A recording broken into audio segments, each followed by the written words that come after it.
For So, sure. Yeah.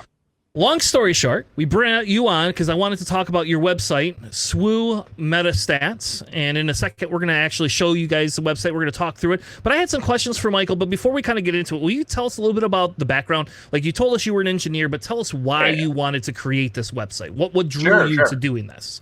Yeah, for sure. So, I mean, okay, so I've always loved doing just like my own projects on the side, and just building stuff. And so for this particular site, I guess I would say I built the thing that I was looking for in a nutshell, right? Like so I played a lot of card games. Most like Hearthstone probably was my most like recent, I don't know, foray. I had a number of seasons in Legend and Hearthstone, and I loved just looking at HS replay and like looking at all of my own stats and seeing, okay, this card is played, X amount of times or this percentage, and if it's in the mulligan hand, then it's this win rate. If it's not, it's this win rate. If it's played, it's this win rate. If it's not played, et cetera, right? Like all that stuff I love. So I wanted to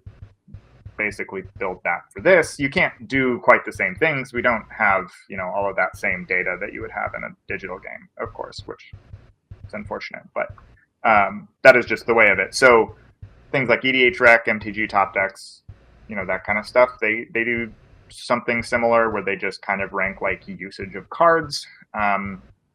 So I kind of went that direction, and then I was thinking, well, like what would be really helpful for a new player? How would they? Because I think jumping in, having watched my wife, who's new to card games, jump into Star Wars, I think one of the most confusing things is like, okay, how do I decide on a leader and base combination, and then how do I decide what cards should go in there based on, like, do I just throw in what I like? Do I, for a newer player, right? Like that's hard to judge. So I thought if we could break things down into different archetypes and show what cards are being commonly used with those specific leader and base combinations, and in the future, like win rates and stuff with those cards, which I'm sure we'll get to. But yeah, so dovetailing back, I kind of just built what I wished existed, basically. Awesome. So here's the site. So I threw the site up, and this is kind of we'll walk through the actual site as we talk through stuff, because I think that's like my biggest thing with that is like, oh great, we now have a tier list site, we now have all these other things. Like, how do you get to this data? And I think a lot of people really genuinely like this, like a lot of competitive players, I should say, like this. And our podcast isn't always tailored directly to the competitive players. So before we kind of get into some of the more competitive side, I want to touch on like what you were talking about a little bit, like with your wife and some of the newer players. So like if you were a brand new player and you're like, hey, I just want to come in here, for example, there's a deck list tab. So I'm going to click on this deck list tab, and I'm assuming it's gonna bring up deck list. Where do these deck lists come from? Are these directly out of Melee? Are these things that are translated? Like, what is this type of a thing? That's a good question. So all of the data is Melee. Everything comes from Melee. So if there are missing deck lists, unfortunately, that's just because they were submitted like in paper, not online. But all of the deck lists are whatever is submitted in Melee. So it's not like crowdsourced or anything like that. Nobody's sending me deck lists. That actually is a future thing I'd like to be able to do, to fill in those deck lists that are missing. But as of right now, yeah, they're pulled directly from Melee. So if, I can search my own deck list on there for the PQ or Minnesota or whatever, and it's just whatever I submitted right there. So are you using the JSON coding for that list, or are you like screen scraping that list? No, it's parsing the JSON. Okay. Which makes a lot more sense. Probably makes it a million times quicker. And we could talk a little bit about UiPath and some of the screen scraping stuff that I'm doing, because that actually might help you, depending on if people want to donate to your Patreon and invest in you, right? But maybe it'll help you a little bit with some of those paper lists, because some of the stuff that I'm doing, like with my job, like we do screen scraping for specific things like that. Obviously, I work in the medical field, so it's a little bit different, right? It's all designed to help people. Like this is just for fun stuff, but anyway. Totally, yeah. No, I'm all open to feedback and suggestions. I mean, it's just me building something I wanted to build, right? So. Yeah. So going back to if I'm the beginning player, so I have my deck list site. Like I have a site that has all the different deck lists. I see you have something called standing 1, 2, 3, 4. What does that specifically mean? The standing in the tournament, so their placement at the end of whatever tournament. So if a deck list shows 1, that means they won. That's number 1. They were the number 1 spot in the tournament, etc., and so on as you go down the list. So it's just the tournament standing. Awesome. Yeah. And I just asked that just, again, if I were a new player and like I saw that would be one of the big things I would want to know. And then I see you have some ability. You can filter by dates. You can also filter by different sets. So if I'm going to go to SOR. All right. And look, we have a Luke Echo base. So now the bigger question I have, right, is so if I search by this deck list comes up and it tells me I've got a standing of 4, right? So obviously he was 4th place in the tournament. Yep. Where do I know that this is like the most recent updated Luke deck, right? So like, and again, I only say this because like if we go back to like tournaments, like, and this will get worse the longer we play, but if we go back to tournaments like 3 months ago, Luke probably had a really good, run, right? Like Luke did have a very good run 3 months ago, but not so much now. So how do I know where, like, even though I know the standing is 4, how do I know this is like a more recent deck list that had a good standing? Yeah, good question. So if you filter, deck lists are sorted by days, just inherently. So the newest are at the top, and then subsequently filtered by standing after that, and then filtered by tournament. So there's like a couple layers of I'm sorry, not filtering, sorting. I apologize. So it's sorted by newest, and then by standing and then tournament chunk. So if you like you said, you filter by SOR, and you see there's a Luke, that will be the newest list. In the art. Yeah, right. Basically, in that filter set, that's going to be the newest list. But with the caveat that was also probably a list that was input with 30 other lists, right? So, but it would be the newer ones, yes. Awesome. And there is a date as well on each of those deck lists too, and that date is when it was submitted or played. Gotcha. I also you have a button on here that says show only top 8, which is really neat. Like, so now you can say I only care about top 8 lists. And you can also click aspects. So my question is can you click multiple? Never mind. I answered my own question by clicking on it. So yes. I was going to ask, can I click multiple aspects? Yeah, so when I click 3, they all go away. Right, because that doesn't exist. Yep. Yes, if you want to see a red hero leaders, you can do that, and then filter your base as well. See all, like aggression, hero, cunning decks or something. All right. What else for a new player would you do? Would kind of go into this? Like, if you're a new player, this is a great place to start, right? Like, this helps you find a deck list if you just want to like find a starting place to build or a place to actually just net deck. Which I actually highly recommend for newer players is net decking.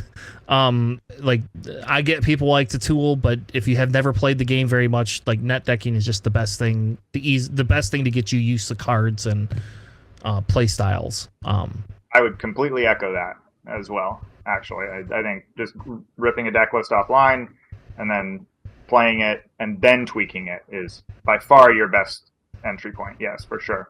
But what I would do is go to the archetypes section of the site, and then you can find the leader and base combo that you're looking for or that you're interested in there. And then within that screen, there's a tab interface at the top for card stats, deck lists, and matchups. And you can click on deck lists, and it'll just show you all of the lists for that leader and base combo with filtration options as well. So you could then filter by looking at just top 8, or search for a card or whatever to see if a deck list has that card.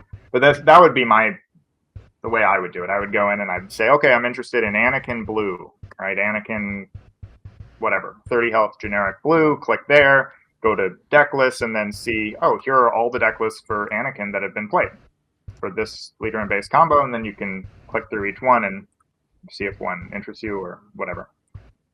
Is Anakin? He's a red leader, right? Yep, there he is. Yes. Okay, I'm sorry. I'm just Anakin, yeah. That Anakin, yes. the Anakin we're talking about. We don't have statistics from set 5 yet, thank God. No. So, yeah, Not yet. actually, it would be nice if everybody could hold their statistics till after Worlds, and then that way, Worlds can just be some crazy, goofy thing. Anyway, the SAG Tanner tangent for like the third time. This I don't think are there any official tournaments before Worlds, or Worlds is the first, right, for set 5, or am I wrong?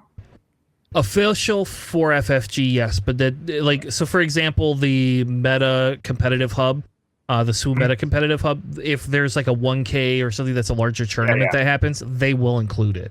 And that will shape the people For know sure. enough about that website that will shape the meta Absolutely, consistently. Yeah, absolutely. I And just those kind of larger tournaments that are not official, I will include as well. Yeah, which makes it makes sense because you can't really just include official FFG doesn't put enough tournaments out to solely have that as a metadata.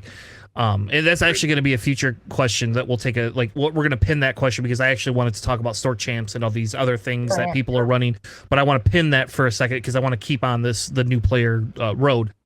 So I have Anakin up here, and I see that there's a 33 decks that are played with Colossus, right? And then it says it is 10.7% of top 8. But then I have Vigilance bases, just the 30 health bases, and that's 182 decks, and that says it's 17% of the top 8. And then I go down to the data vault. So when it says of the top 8, is it talking about just the Anakin? Yes, so it's conversion percentage.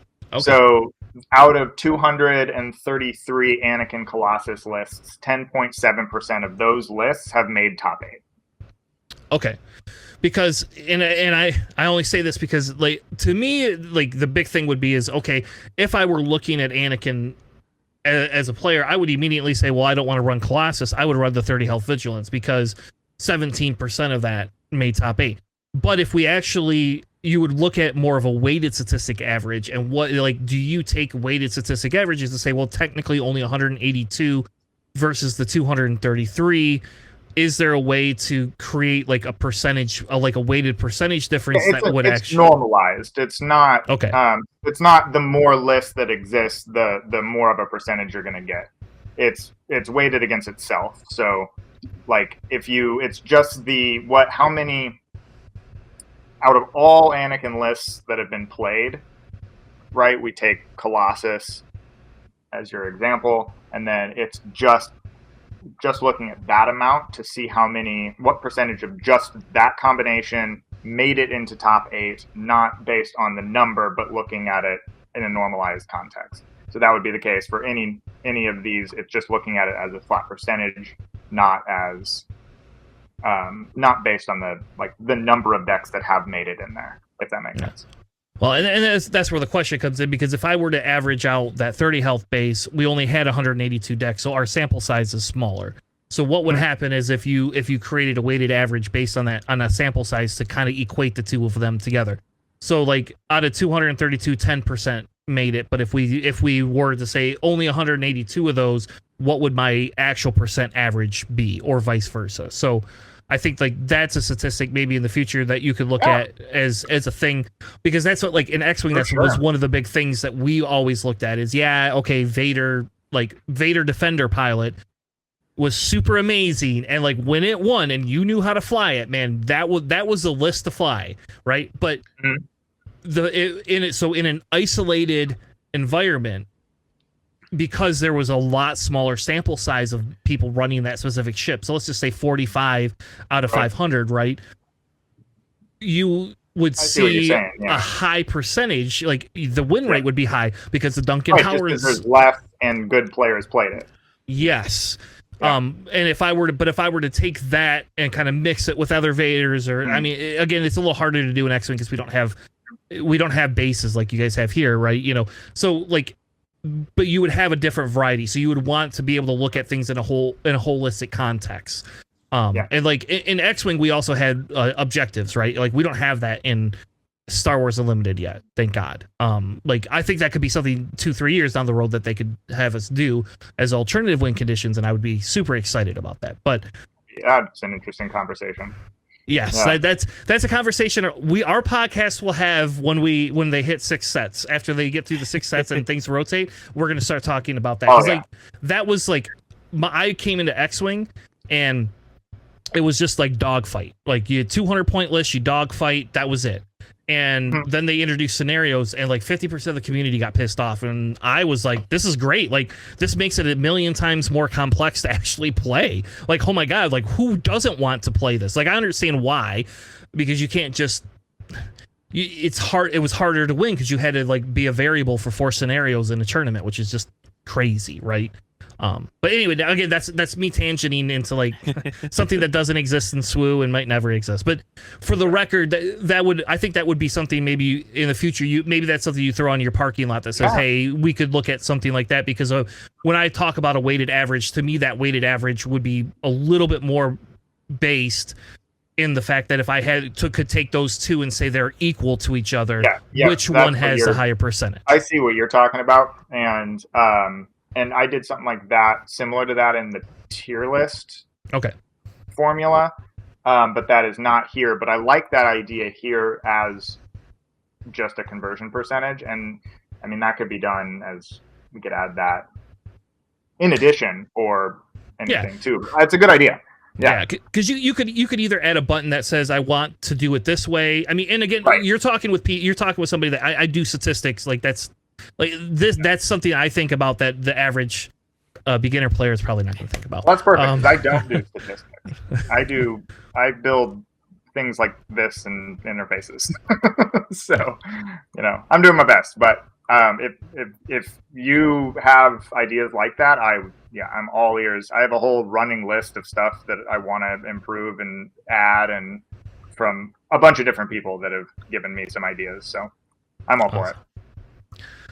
All right, Alex, is there anything you wanted to ask when it comes to like beginners, or do you want to switch topics and pick a different avenue to talk through? No, I was just going to say that I love that you also have a visual view of things. Because reading is difficult for me, for card players, so it's really nice just to look at a picture, just be like, cool, I have these, let's go. I like that a lot. It's actually much easier for me just to like look at all the cards and like just like when the visual views, then it would be just the read a list of it. Especially when I'm like, oh right, this subtitle's this one, so this guy's different. This is not this is blue Yoda, not green Yoda or something. Yeah. Especially for leaders. Yeah. So it's I'm glad that there's that in there as well. Yeah. Cool. It's good to hear. All right, so let's move on to something different, and here's kind of this is what Alex was saying in terms of the visual piece of it. So for anybody watching or listening and wants to see it, that's kind of what it looks like. So if I click into your archetype card stat, so I'm going to go a little deeper now. So now I'm going to say, okay, we're probably past the beginner point. Like those are some good starting points for the beginner. But let's talk a little bit about somebody that's kind of. I'll pick my nephew, for example. My nephew is definitely not the top ranked tier player, but he is very invested in the game, and he probably listens to me way too often, and that's why he likes the statistical piece of it. But like he used to pick Kylo, and then it's like, well, why are you picking Kylo? Oh, because I like Kylo. Okay, well, do you want to play a deck that you win and get packs, or do you want to play a deck that is fun? You have to pick which side of the fence you're on. And so now he's kind of moving into like he played like Rio for like 2 months, and like kind of I think he realized that Rio just doesn't have the legs that we thought he had. So now he's into the Han game, right? He's now on Han, and he's testing out Han, and he's playing some Poe. He really likes Poe a lot. And so I went ahead. I guess we'll talk about. I have Sabine pulled up as kind of what I have, because Sabine Green is probably one of the easier decks for people to get into. And I see you have the different statistics about main board and sideboard, and you have something called total usage. So what does total usage mean? Total usage is the amount of deck lists that we see in our data. Just to give a little bit of a background, I pull all that JSON data, parse it, and then I put it into my own database, and then that's where I'm organizing it out differently than it is organized out on Melee, so that we can look at associations like this. So, Sabine Wren, Explosives Artist, right? That's the most popular card in Sabine, or one of them. And it's in 99.8%, I think, of decks. That just means in all Sabine Energy Conversion Lab decks that are in the database, that card is seen in some quantity at that percentage. Yep. And then if you click on the details, you actually see usage breakdown. So I'm going to take a stab and say 3x means somebody's including it 3 times in their deck. Right. Not just 3 decks, right? Okay. Correct. 3 times, 2 times. Yeah. How many copies? Yeah. So obviously, by far, 3 of is a million times more popular for that specific card. Yeah, by a mile. There are some very interesting statistics in Sabine, actually, though, that you would be surprised by, in my opinion. Like, the amount of people that have run 2 Dark Sabers over 3 Dark Sabers is way more than I expected. I was, I'm always ready for that Dark Saber, but no, that's very few percentage, or very few people out of, like, less than a quarter. Yeah. So yeah, it says 61.6% are running 2 of. Yeah. So I don't know. Fun stuff like that, helps you identify, cool, okay, if I see Sabine, what should I expect? Yeah. I mean, I always have to feel like I have to respect the Darksaber play, but sure, who knows if they even really have it a lot of the times. So it's always like, well, if they ping and try and delay actions, and you're playing the pass game, right? I'm a Kira player, so I just want to flip on the Sabine flip and kill her when she Dark Sabers. So, anyways, I digress. Yeah, no, hey, nope, that's a smart move. So yeah.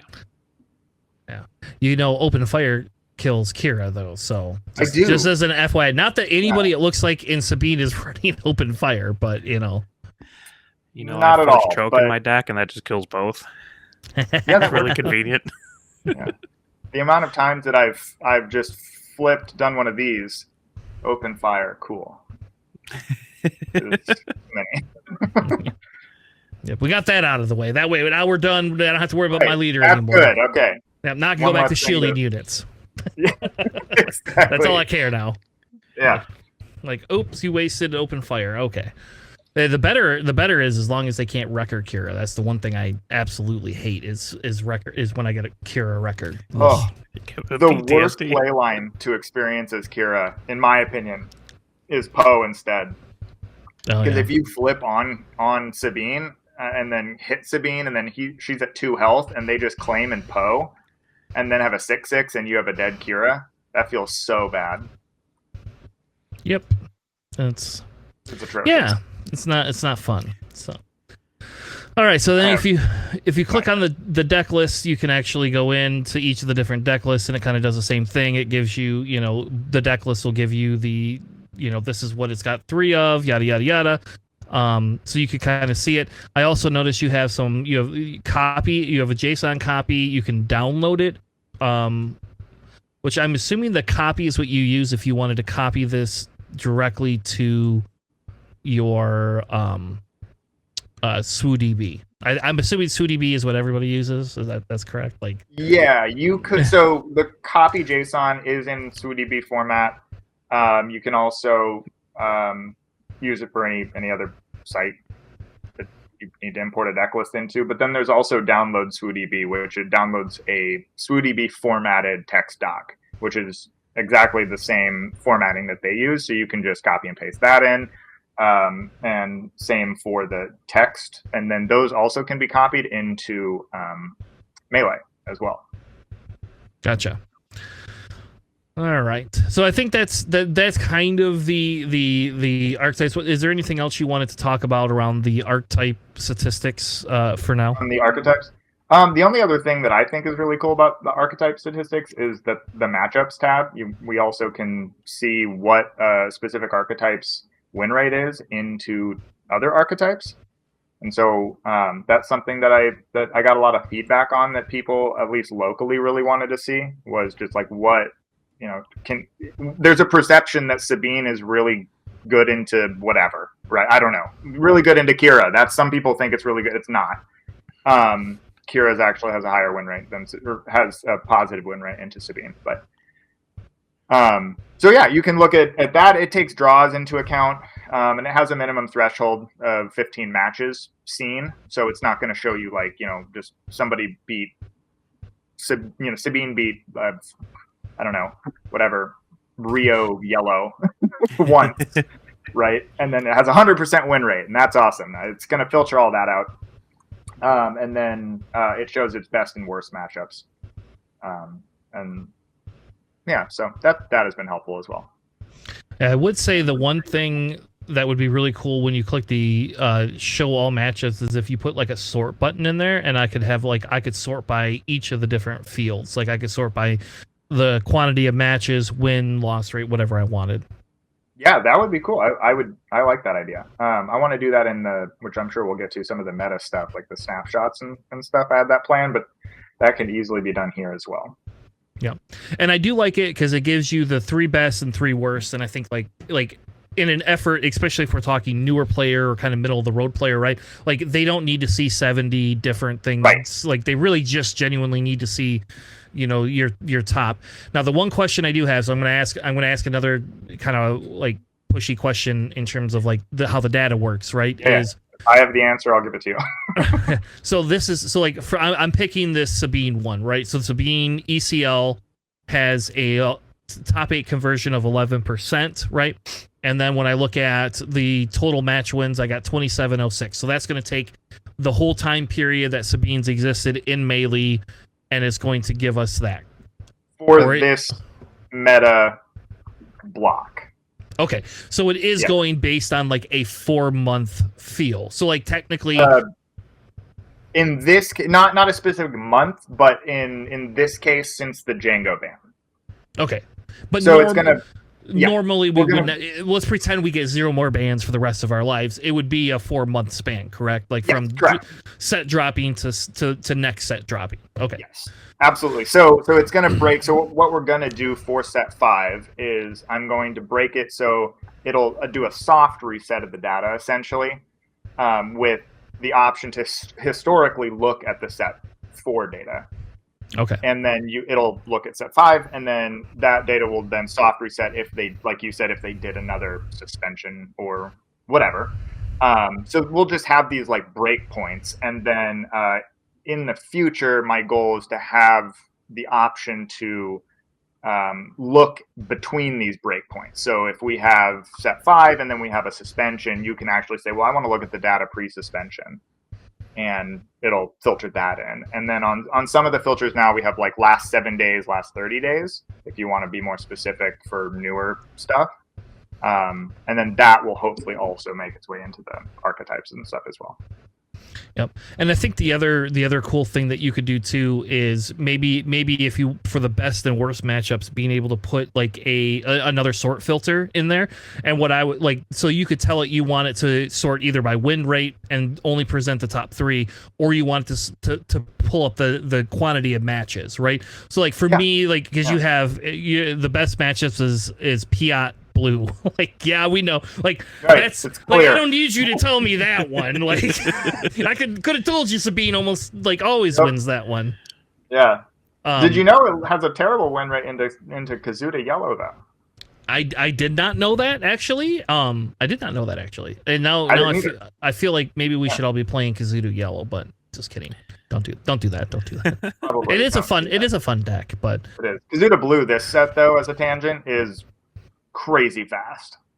Yeah, I know, because they but I think maybe if you put like a filter in there as well, that would allow you to choose what you want your worst and best to be, and like you don't need to have separate ones. They can all be the same. Like people shouldn't go, well, I want to see my best matchups for win rate, and my other one I want to see for total games. Like who gives a shit? Like it's all one, like come on. Right. No, I like that idea. They're like show win rate view, show I don't know what the word would be, match count view.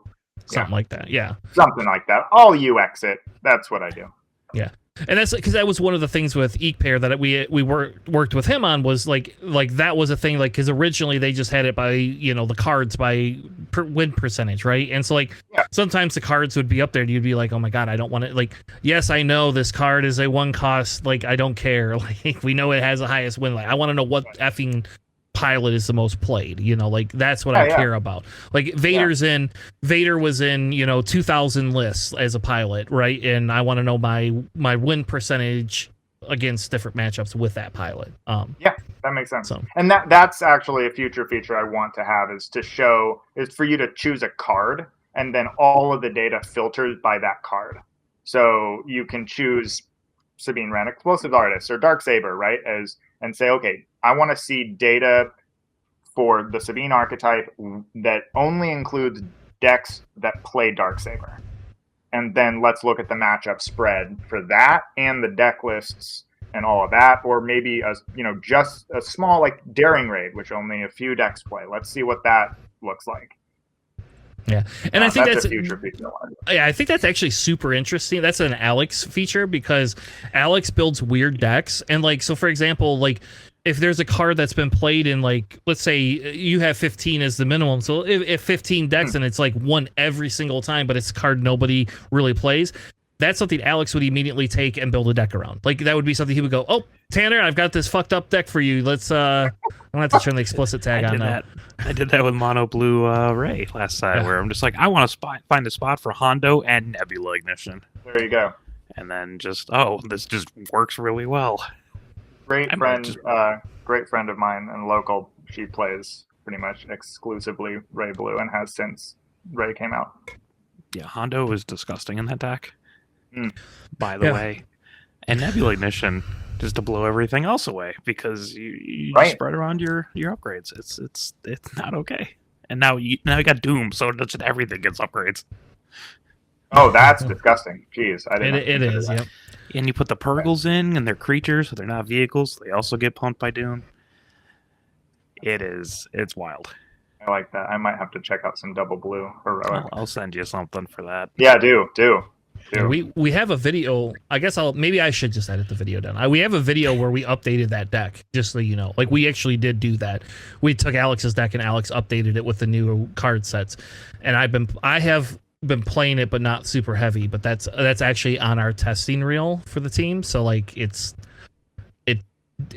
surprises people, and people think it's BS, and then you win a lot of things, especially against aggro. Like it decimates aggro. Yeah, aggro does not security like complex Ray too, so you actually just like pass shields around with Hondo. Yeah, and you got Size Matters not now, so you can also pass that with Hondo. You should definitely send me this list. I have a buddy who has wanted to make Hondo work, and he plays Gar Saxon Blue with Hondo. It's bad, but better this set. Yeah. But I need to send him this list. And it's because Ray generates the experience, so you can, like, at minimum, you have experience to pass around, right? Yeah, right. And then so you always have something. Yeah, and you pull it off the thing with like 3 attack with Hondo and give it to like Hondo, make him huge or whatever. Then you just put it back with Ray. It's wild. Yeah, that sounds nice. Can we do that with Kanan? Just pass around shields and then re-shield. This deck kind of already does that. It's got Cargo Juggernauts and stuff to re-up the shields, and it's a security complex and triple vigilance. So that sounds better. You got me. Yeah, so the answer is yes, you can do this with Kanan. The difference, though, with the Kanan one is the curve for some of the units. You don't get all of the other units that you would want with Ray. So Ray has a better unit curve, and because of the variety of them, versus like Kanan, you're specific into certain things. And with Size Matters not, you bump it up their base stats, but you still have the experience on it, so you end up with like an 8/8 Owen Lars. I love that. That card 3 that no one can do anything. A couple times. Secretive Sage in Gar Saxon plus Size Matters not is hitting you for 6 shielded on turn 2. That's awful. It's so fun. What do you mean awful? It's great. Doom is also a force unit, so you can pull it off Owen Lars too. It's wild. I love it. I love Owen Lars. I think that card is awesome. Underrated card. That was the mistake card FFG should not have made. Like that card, and in pre-release, holy crap! Like I got one of them, and people didn't kill it, and it's like, well, I'm gonna heal 2, and I'm gonna pull a force unit if you do kill it. By the time you kill it, I'm getting my force unit. So I agree completely. I started playing it and noticed the same thing where I was like, oh, there's just you actually don't want to kill this. Because it's worse for you if I'm. It's worse for you if I pull a Luke off the top. That's bad. All right. Well, let's move back. Let's go back. Let's stay on. In fairness, that's what will happen. Is we'll have a conversation about Ray and Trench. Like we play weird decks here. We just so you know that we are the podcast that loves Palpatine. So like we played Palpatine since day one. Red much. Palpatine, not Palpatine, like yellow yes. and blue. Red Palpatine, very specifically. Yeah. So I will say. Oh yeah, no, I'm intimately familiar with the weird deck list. Again, another very good friend of mine. He got second in a PQ with Palpatine ECL. Hell yeah! And, whoa. And he has played like 600 games with that deck or more, and it is very difficult to beat. And if I played it, I would lose instantaneously. Yeah, send us a deck list, please. Yeah, let's I will. I'll ask you for it. Yeah. Yep, I would be very interested in that deck. If it made it in a PQ, or tell us the PQ it made it in, and we will look it up. Yeah, it was. I'll have to ask him because I don't remember. He went to like 2 or 3. I only went to him with one, or went with him to one of them, and he was playing something else that time. I'll ask him and send it to you guys though. Awesome. It's a cool list. I don't know if he has it updated for set 5, but we'll do it, baby. We'll do it. We love Palpatine so much. You have no idea. All right, let's talk. We're gonna move on because now we're gonna talk a little bit about the meta piece of it. Because I don't want to spend a million years. And you have 2 things underneath there. You have a tier list and a weekly snapshot. So let's cover that weekly snapshot first. Let's talk about what does the weekly snapshot do? The weekly snapshot takes all data from a certain time span. So it's set for essentially the Monday through the following Sunday. Okay, so that's like our snapshot, or it might be Tuesday through the following Monday. I'd have to look at the date. I don't remember off the top of my head. Either way, the point is it covers the weekend's tournaments, right? And it takes all that data, and then it all deck lists that it sees, or that we see, and I say it like, it's doing it on its own. But the AI, we're taking all that data, and then we're generating a snapshot each week of all decks that were just seen that week, and then we're comparing to the previous week as well. So, we're listing out win rate for that week time frame. So essentially just the weekend, conversion rate, win count, which is tournament win count, meta share, and then we're showing trends with up and down arrows for compared to the previous week. Yep. Not compared across the whole board. But. Yep. And this is not win rate in terms of like, I took Kira and got top 8. This is I took Kira and I won whatever tournament it is. Correct. The win count? Yes. Or win rate? Yes, the win count. Yeah, win count is I won the tournament. Okay. Yeah. Yep. So like this last PQ weekend looks like Hantu Data Vault 1-2. Yeah. Yep. There's PQs. Damn it. How I wanted to go. That's the deck I've been playing. Okay. All right, sorry. Anyway, so I like the conversion rate, and so you basically, so if I look at MetaShare, that's telling me that Han to Data Vault has gone down 3.5% compared to the week before, correct? No. This is 3.3% this week, but it is down from the previous week. Okay, and it's just not telling me how much it's down. It's just telling me. No, it's not telling you how much it's down by. Gotcha. It's saying that is for this last week. The out of all decks, 3.3% were this deck, but that's down from the previous week. And if you were to go look at the previous one, I believe it's somewhere in here. So can we pick on the Gar Saxon one for a second? Oh, yeah. The Gar Saxon green 30 health base says it's 100% and 100%. Yeah, yeah. So that means that probably means that there was one deck. Mm-hmm. Okay. Well, I mean, I've never heard of a Gar Saxon 30 health green. Yeah, very likely Deck. means that it's one deck, which actually is a good thing for me to look at because it should say under the meta share that it is a low sample size, and I'm seeing that is not. So I'm going to look at that because it's supposed to. Fair If it's under a certain threshold, it will just say, "Hey, low sample. Don't take this with a grain of salt." Yeah. So if we go back up, Sabine had a 73%, almost a 74% win rate, and their conversion rate is up, and it's at 33.5%. So like they are the highest outside of that outlier Gar Saxon deck. They are the highest conversion rate out of all decks. Yeah, looks like it. There's Han 1 Data Vault, but this probably that's a pretty low meta share, so that may not be super helpful information. But yeah, it looks like, I mean, the Sabine, there's a few Sabines. Yeah. Okay, I think that makes sense. Like, again, this is a great little, if you want to see where your deck that you want to play is standing versus where it was the week before. Yeah. It's just like you want to see what happened this last week and kind of get an idea of what's been played and what's doing kind of well and what's not. Yeah.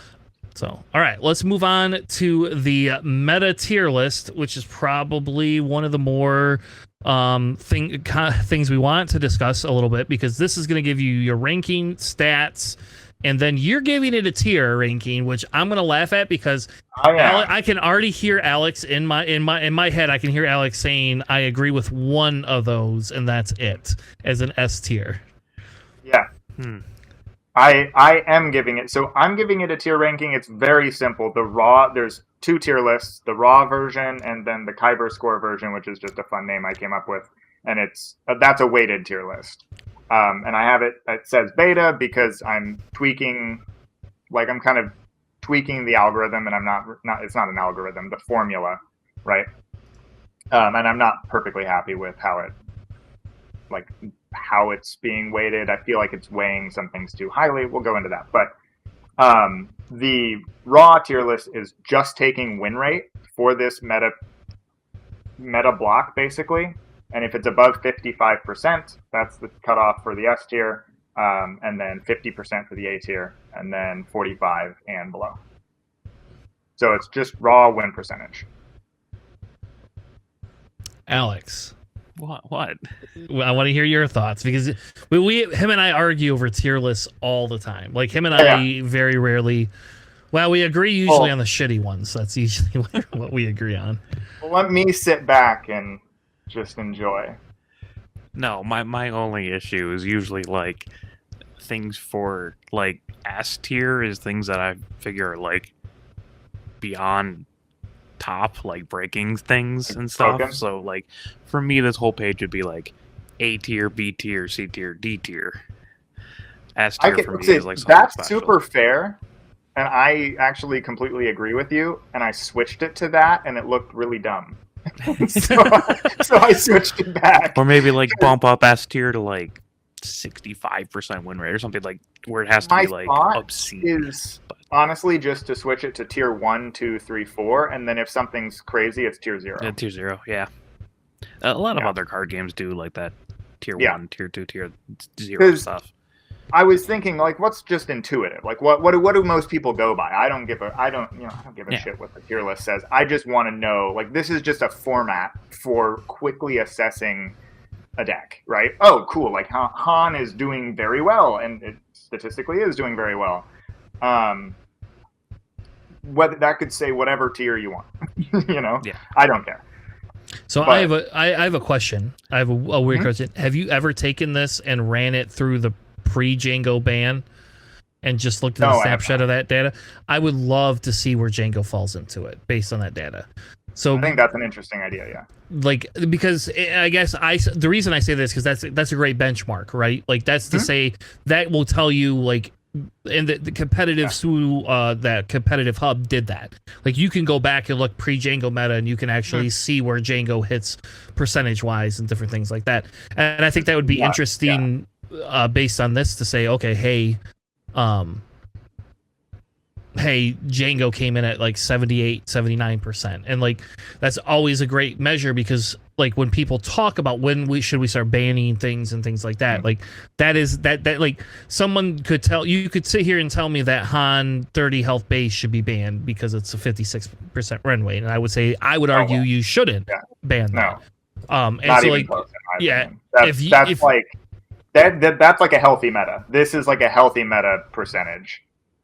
Yeah. It's if once we're hitting 60% win rate, that's where I would be like, ugh. But personally, yeah, what do I know? Yeah, I just think it's very interesting because Boba Data Vault somehow is way up here, and I mean somehow. That feels odd. The meta share is low, right? So the meta share is only 2%.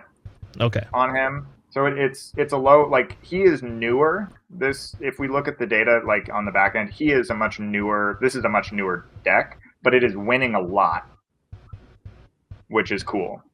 And then so is the Han 2 Blue, very low meta share, but because it wasn't being played until recently, and now it is, and it's winning a lot. So it's interesting to see that. And there is a meta share cutoff here as well, so anything below 1% is just not shown at all. I see. And that's where I bet you I probably like this Kyber score piece better, because now I feel a little bit better where it does, like, but it still hits that. Again, I don't care about tiers for now, right? Like, whatever. Whatever. But like I just feel like Han Solo and like Quinlan and some of these other ones that are the tried and true are a lot better than the Boba Fett's, because we haven't seen the Boba Fett before. But again, when you look at when you hop over to that, now you have your Han Solos up there that have a higher win percent and a higher meta share. But like Han 30 health is low conversion rate comparatively. Yes. So yeah, totally. So this works interestingly. What this does is it takes a base score of the win rate. So that's like that's the base. Its score is just its flat win rate, and then we're using a point system on top for top 8, top 4, and wins as to like weight conversion essentially, with a cap. And top 8 is actually more than top 4, then top 4 is more than a win, because just winning one additional round from top 4 to winning a tournament shouldn't really be, that's like not a huge gauge. And then it's also aggressively weighting the data in terms of recency. So there's like a huge recency bias. Basically, this last week is weighted as like if we go to a 0 to 1 scale, a 0 to 0.5, it's 0.5 and then down from there to 0. So I see. So you have multiple ways you're weighting these numbers in here. Because actually, ironically enough, that's actually one of my questions was, do you have different rate weightings? And I guess so. Like let me try and dumb it down, for myself, because like sometimes this feels bad. But like if I'm playing, like I went to Richmond and I played Vader Yellow and I went 8-4, right? And like all these other players that played Vader Yellow, for the most part, also went between 10-3 and 8-4. Mm-hmm. So there was 5 of us, right? And we all hit up there in rankings. Like you could literally see our names very close to each other, right? And so the other question would be though is, does it look at what decks you played? So for example, my first round I played a Mace double red, right? And like normally you would be like, that's probably not a very good deck, but the guy made day 2. Right? Like that deck actually made day 2. So like we can shit all over that deck as being this non-meta thing, but that deck made day 2.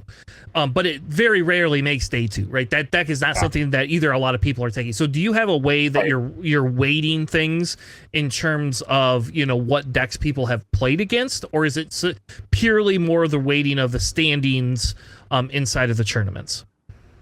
That's a really good question, and I could might have to cut me off here Okay. because this has been a topic of conversation within my team essentially, and of like what do I do? Because I put this question out there and said, well, like, what do I do? How do we what's most important? Like, how do we want to weight this? Like, what would be helpful for you? You know, and I kind of collected some feedback. So to answer your question directly, though, no, it does not take into account what the opposing deck list was at the moment. It's mostly based off of win rate percentage, and then it just adds a little bit of points for conversion for how far they got into the tournament, essentially. So no, it doesn't. But that's also again why I put this as like a quote beta, because I'm not happy with the weighting system right now fully. I mean, I think it's okay. Like, it does show you some good information, especially because it weighs towards recency, right? So like more recent weeks are weighted heavier and accounted for higher. But I would like to do something more like seeing how far they got into the tournament, like from, you know, round 0, round 1 to the finals, and weight it somehow that way, plus what they're playing against, if it's highly winning archetype or whatever.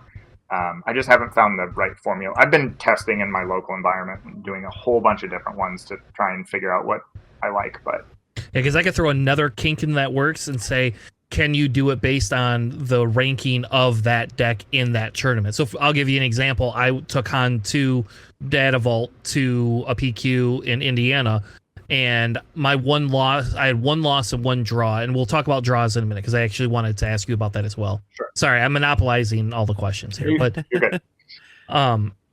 this is very interesting for me. Like, I really enjoy these. Like, if you can't tell, this is like one of my favorite things to talk about. But anyway, I went to this PQ. My 1 loss was to a gentleman named Ray Tan.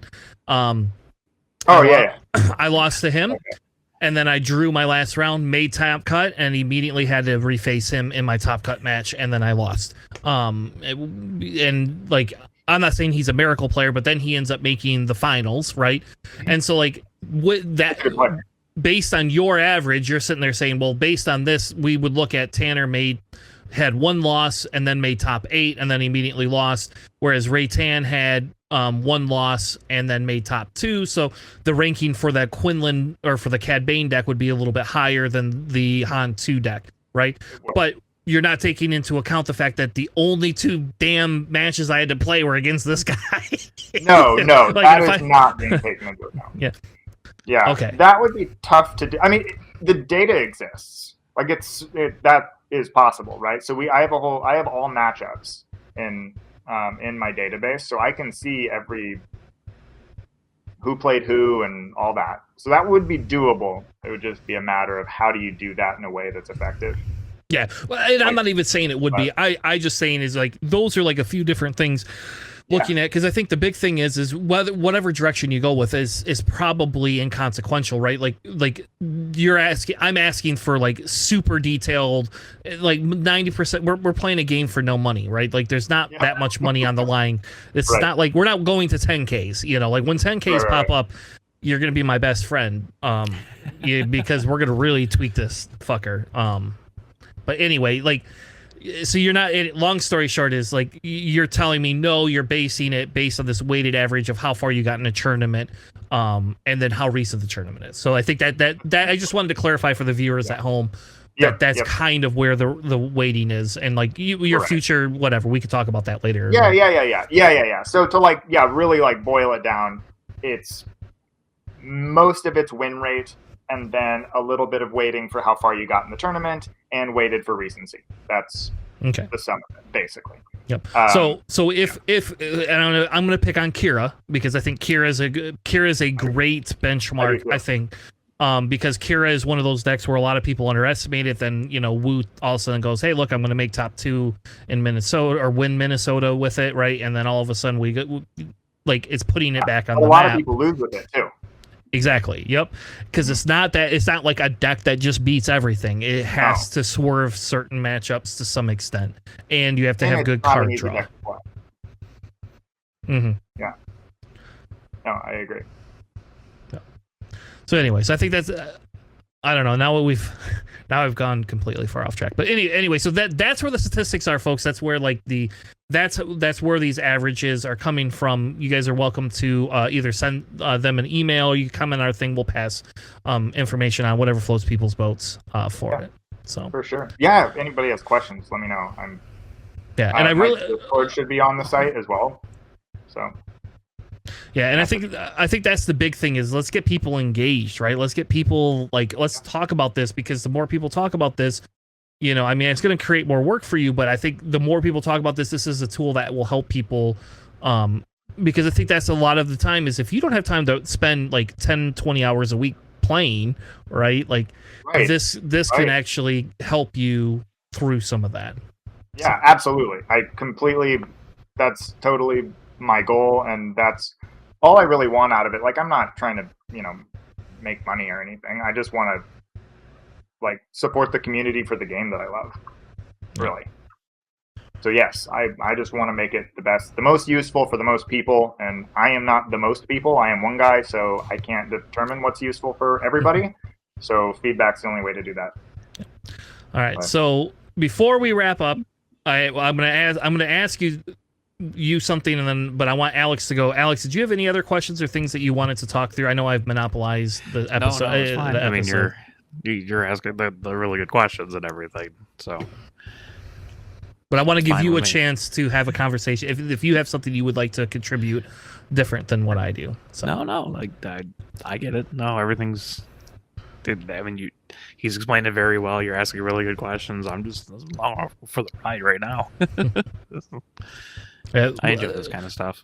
All right, so the next is, how do I get Palpatine Red bumped up on here so that they're top of the meta? What do we have to do? How much money do you need to get Palpatine Red to be the top of the meta so that everybody starts playing? Specifically? Yeah, we want red. Yeah, just red specifically. I don't want any other. Just red. You can pick all the other three colors. People to play the Dactator.